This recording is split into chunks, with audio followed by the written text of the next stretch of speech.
You're listening to an episode recorded during the time Innovation Fuel was part of University Canada West. We are proud and grateful for the work we've done together, and we want to thank the university for being in our podcast.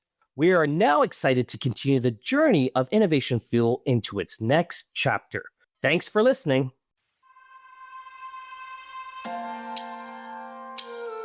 You're listening to Innovation Fuel, a business podcast by University Canada West. Bringing you fantastic stories from accomplished entrepreneurs and key industry professionals. Let's explore the entrepreneurial world through local businesses and our university community. Well, I'm here by myself, remote, working out of the office, and my co-host, Galari, is MIA. Well, anyway, we're going to talk about something today. We're going to talk about the world of remote. And where is the future here? Are we going back to the office or are we going to stay remote? I don't know, but I think our guest here can answer our question. Welcome to a new episode of Innovation Fuel, brought to you by University Canada West. We are very blessed today to have Kerry Brock with us, the president of GuardRFID.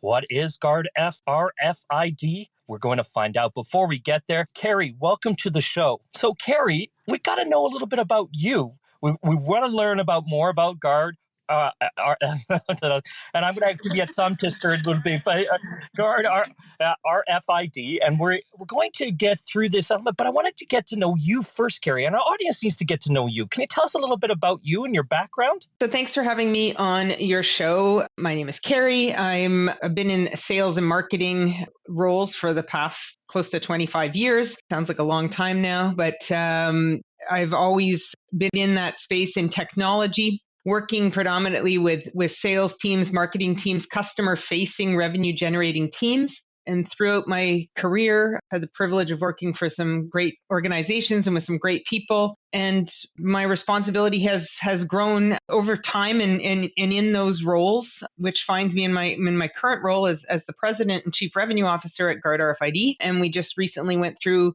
an acquisition. So we've gone from a 40-person technology company based here in British Columbia to a part of a very large global company with operations in many countries and over 50, probably 55,000 employees. So big changes for us and some exciting opportunities. Wow. And Kerry, taking on two roles, president and chief revenue officer. We're going to get deep into this. That's big responsibilities, especially going through that acquisition and adding on to that. But tell us a little bit more about the organization. Tell us a little bit about GuardRFID. What is it about? We just had our 16th year anniversary. So it was founder-led and operated. The CEO and the CTO were the original founders of the company. And up until the acquisition, the CEO took that opportunity to retire. So we were very much a customer-focused, entrepreneurial, clever, nimble company with a great group of people, predominantly serving the healthcare market in North America. Complex, large market for a small company. So often very much what I'd call a David and Goliath situation. Our competitors were multi-billion-dollar companies. And that's one of the reasons, for the acquisition is it made sense that, there's a lot of consolidation in the industry, in many industries, but in the healthcare technology space, there's a lot of that going on. We provide patient safety and staff security active RFID systems. So, in a nutshell, that's our own proprietary technology. We contract manufacture in Burnaby, BC. So we spent the last 2 years onshoring our manufacturing. Another thing, we were also a certified diverse minority-owned enterprise, which was another thing we were really proud of as a company. Obviously, some of that will change now that we've been acquired, but for us as an organization, a very strong company culture, a very dedicated group of employees that I'm proud to work with. And we've also been able to grow the company. So, my roots are in things that are customer facing and revenue generating. That's where my passions lie. But in November 2020, the CEO was looking to step back out of day-to-day operations and also focus on, what would be the next steps for this company and things like the acquisition and looking to go through that process. due diligence and that acquisition process is a lot of work to also keep your eye on the ball and also accomplish your revenue targets. And, the company had its best year in its history in 2022. So I'm really proud of what everyone did. And we got that done while still completing an acquisition. So that was definitely a lot on our plates, and my plate included, maybe running over a little bit.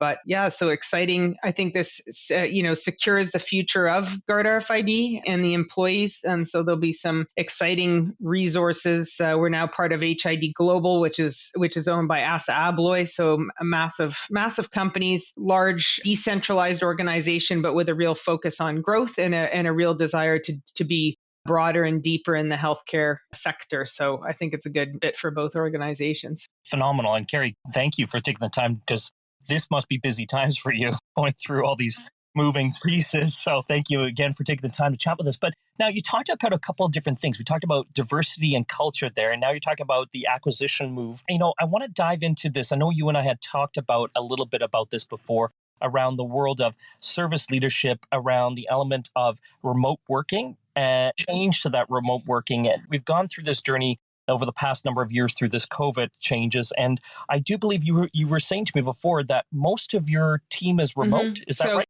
So like everybody, work just stopped one day in the office in March of 2020. And part of our business, we were a company that everybody came to work every day, and that we only had 3 US based employees that were home office, but they spent the majority of their time actually on the road.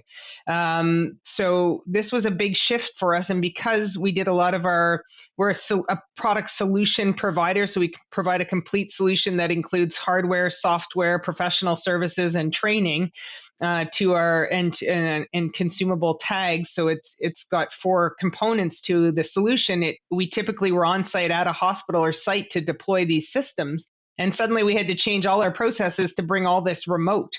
And again, I can't say enough good things about the team, how quickly everybody pivoted and found ways around this. And so suddenly we found everybody was home office and working remotely. And we had to find clever solutions, like engineers shipping prototype by courier from one house to the next, so the next guy could work on something that he was working on. And, how could we do this long term? And then slowly we brought back only essential employees, to mitigate risks. So obviously a shipper can't be shipping from home.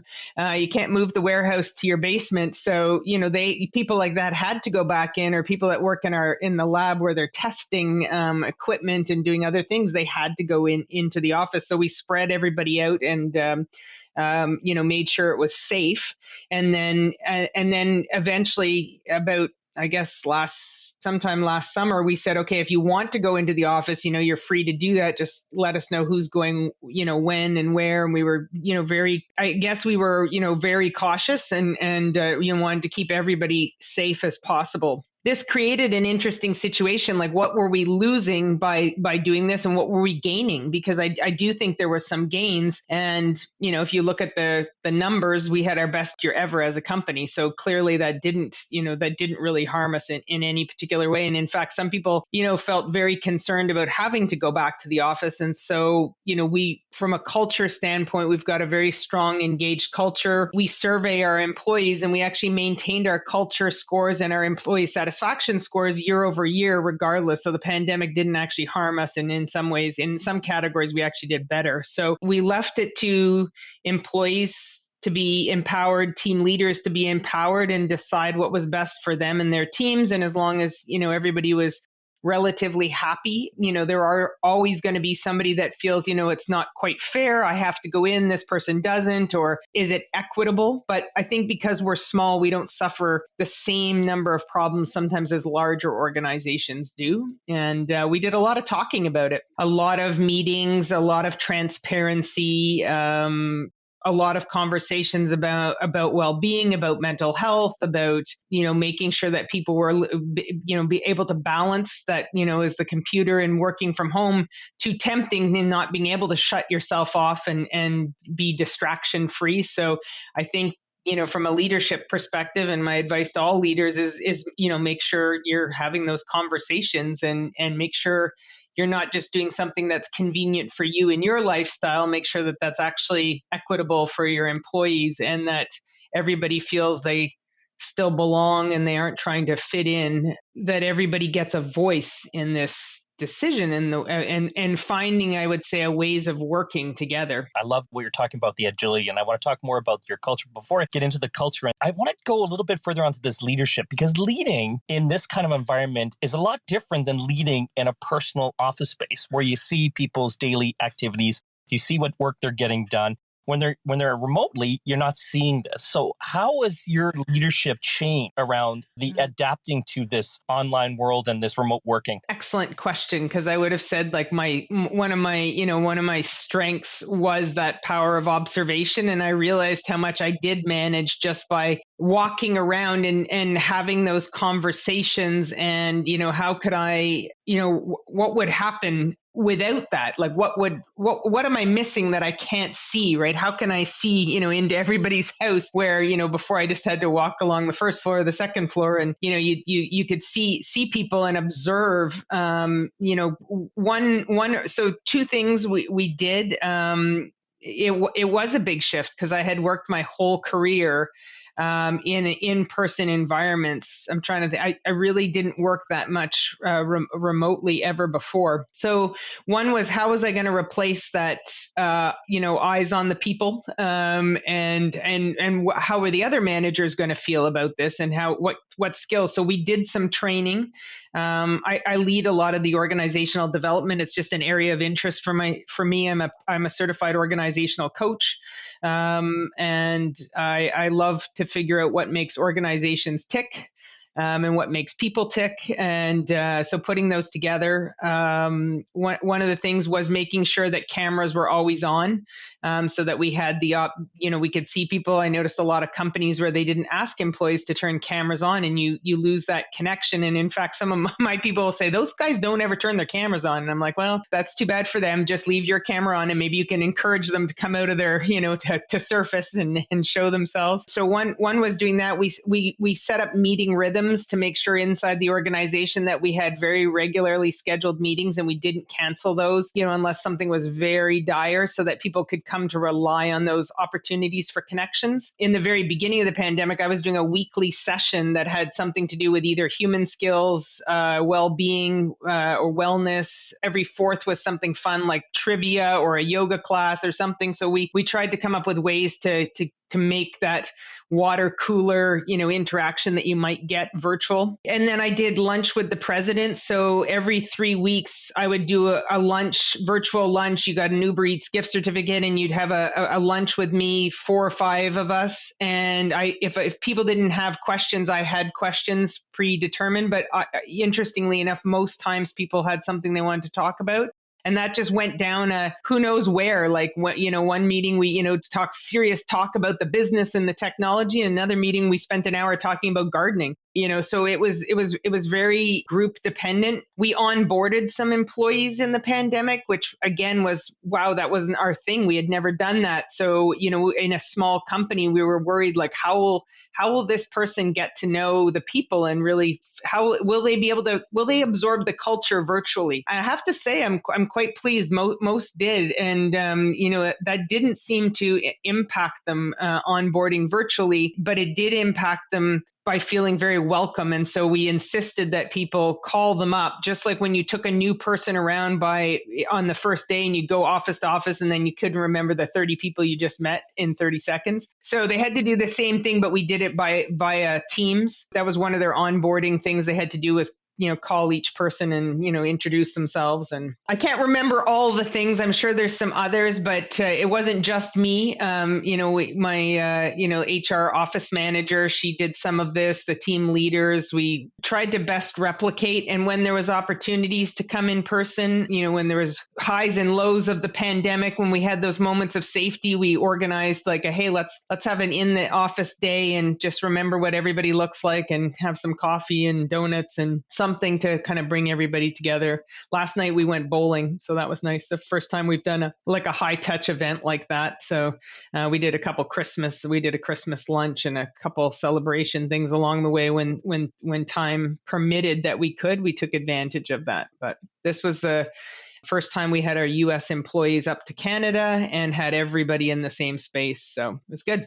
That is awesome. And I love the element of onboarding through online. It's just insane. I think that's an episode on its own. We should have a conversation about that on its own. Yeah, I absolutely could, because I can tell you some bad experiences, people had where they just a box came to their house with a laptop and said welcome. And that was it. Like nobody reached out. And then, and a couple of those people that I was mentoring or coaching through that time, because I do mentor MBA students and I do some work through the UBC coaching program, and people, one person said to me, "Oh, I wish I shouldn't have left my company, because this was no better, and now I know nobody." And so it really depends. And then other people, I talked to, somebody said, "I'm the first employee they hired in Canada, and I've had the most excellent experience with this. It's just been wonderful." So it's really not the person. I think it's what the organization in this case needs to step up to figure out,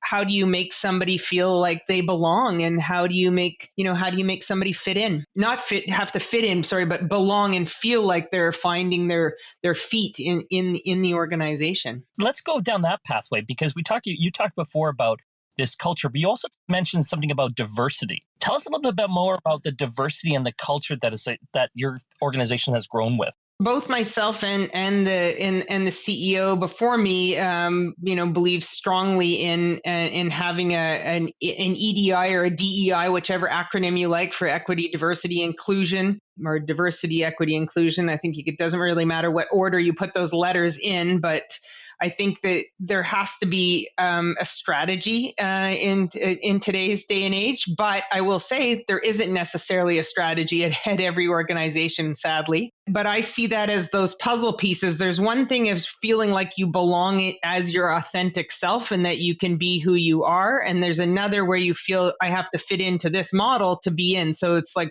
a puzzle piece, right? So you either click or you're trying to find a spot for yourself, and you're guarding what you might share about yourself. And it doesn't mean people have to share everything about themselves personally. They don't have to share those details. Some people are sharers, some people aren't.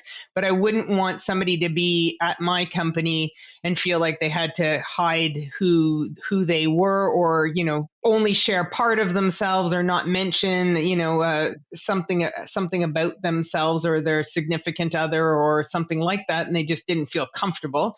And I also think people not want to be necessarily the only person at the table and look around and not see other people that they identify with or relate to. So I think you get much better performance by having different views, and those could be of different things. It's not just all, okay, well, we need some men and some women, or we need some visible minority, or we need some, it's everything. It's age range, it's gender, it's orientation, it is experiences that different people have had, and anything that I can do to help that, I try to do that. But of course, we know who's at the top of the pyramid in the power, and really that those at the very top really need to be helping pull others up, because it is it's ironic to me that we're expecting, well, how do the people that are marginalized help the people that are marginalized?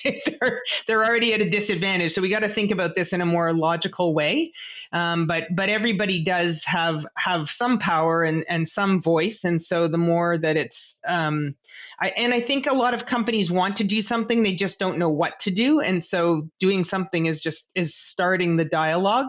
And the sooner you start the dialogue, and if you don't know what to do, engage experts. There's lots of them out there that can help you with these topics. And I think the other thing the pandemic's probably done is, I hope it has broken down some barriers for some people that just couldn't get to a company. Like maybe you have a physical disability and you weren't capable to get to, it wasn't easy for you to get to a certain office, or the building wasn't accessible, so you just couldn't get that job, or you were seen differently. Well, I think maybe now with the technology, and we've proven people can be very successful from home, maybe you don't need to leave your home, and so maybe that particular segment can get better jobs than they could before. Or, maybe, a single parent who is struggling with long hours of commuting can pull themselves into a better job and they can do better. And so I'm hoping that these are some of the positive outcomes. If a company is truly a global hiring company, and there's, they can hire people in different countries or communities, so maybe they can work remotely now that they couldn't have accessed that great job because they were, in a lot of cases, they were these great jobs were in big cities in first world countries. So I think that might also be something that is going to be a positive thing. So I think there's what you control. So that's, you make a policy as a leader in a company who you hire, and try to make that the least biased hiring policies and procedures inside your organization. Then there's what you can influence in your community. And then there's what you can't, but you still have a voice to make a decision to be intentional about your EDI or your DEI. And that's what I'm not seeing yet everywhere. So, that's got a ways to go. Well, and I think you point out a lot of different great things, Kerry, there, because again, EDI is important, and putting people at the center of your business, especially the people that are the stakeholders in your business, are creating the relationships with your customers. It is so important to support them in their life and support them in their journey, as well as, and more people the opportunities to be remote is, a great element. And I think I love what you're saying about EDI. And I think one of the things, and I think that, and I think you're kind of alluding to this element, is that we don't want to do what we've done to sort of the green world, the greenwashing of things. Let's just label it and say we did it. Let's be intentional here. Let's make sure that we're doing an intentional thing, and that we're aligning these EDI pieces into our core values of our organization and the culture that we're trying to create and then making sure that we're being the voice to the communities that we're in and supporting around it, which I love. I want to dive a little bit further before we sort of wrap up our discussion today. One of the things I really want to jump into, because one of the things that is definitely changing, is there's this now push to bring people back to the office. Now, what happens now? What is your organization deciding as this push moves into, hey, let's get everybody back in the office now? We think it's more productive to get them back. I think every company will have to make a decision for themselves. Will they be more productive? I don't know. I think there's some innovation benefits of some face-to-face interaction. The question is does that need to be 5 days a week, every week? I don't know. I don't think so. But I do think there's some benefit to bringing people together. So there are, again, some collaboration days, let's call them, that maybe you have some set days in the office. I think you need to look at it by team, by role. I would say, my advice is always cautious into these things, so that you don't go all in and then pull back again. Like, what happens if things, if there has to be a change or it's not very effective. I think it depends on where your employees are located. I think it depends on what city you're in, and I think it depends on where your office is, and what amenities and what benefits are there to the employees working. Because if you have people that are highly productive and they're also very happy at home, and they're engaged and they're not going anywhere, and you can retain them, because that's a big thing. The last thing I'd want to do is lose a high value employee because I insisted that they come back to work. And quite frankly, I wouldn't ask somebody to do something I don't want to do. And I think that's a walk the walk thing as a leader. If you have a boss that says, well, I know that you guys can go, or you people can work from home because I trust you, but these people over here, I don't trust them, so they got to come into the office. And what you don't want to create is an inequity and a two-tiered system. So I can say, working from home, I do find a lot of efficiencies with it, and I enjoy it. But I do also like seeing the people. And this week in particular, we were in office for the first time, and it was great. I don't know that I need 5 days of that, just because you also need some. You can be more efficient at home, and there's some cost savings and some environmental savings. We calculated how much we saved on commuting by having everybody at home for the length of time. So from an Earth Day calculation, we were quite surprised, and people are saving money. And right now it's expensive. And if you live in Vancouver and some big cities, it is not, it's not inexpensive, the commuting and the gas and and the time and the buying food and stuff while you're out. So I like to balance these things, and it's a tough decision. So I think a hybrid model is probably what I would advocate for. I would do it with some consensus, and I would just make sure any leader or organization is really being, again, we'll use that word, intentional, and understands what they're trying to drive from this request of coming back in. It's quite a divisive subject too. There's a lot of research on it. I was actually reading stuff on Gartner this morning about it, and there's definitely different camps. Yeah, I think it's going to be an ongoing discussion. But with this in mind, Kerry, we've kind of reached the end of our show, and what we like to do with our guests is we'd definitely like to have our guests throw out a challenge to our listeners out there. Do you have a challenge, Kerry, you think that comes to mind, maybe around this? Yeah, I think, how do you measure the success of the hybrid environment versus the remote? And does remote and home mean the same thing? So, does remote mean I can go wander around anywhere in the world I want, and as long as I can get the internet and I can do my job, is that okay? Or is the expectation that I'm actually at my home office and I'm set up in a quiet space and that I have the proper environment to carry out the duties of my job? And so how does an organization define these and measure these terms to make things equitable for all employees? Because you want to keep employees engaged, you want to retain them, and you want to make sure that they've got, that they're bringing the right energy, skills, and knowledge to the role that they do. Love it, Kerry. This has been outstanding. Thank you for all your time, your effort today, and the knowledge that we've gained. Thank you again for coming today. You're welcome. Thank you. That is another episode of Innovation Fuel, brought to you by University Canada West.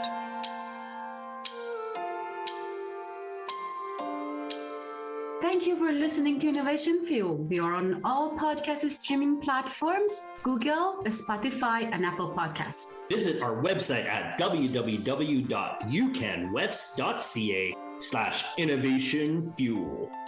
Also, follow us on Instagram at innovation_fuel.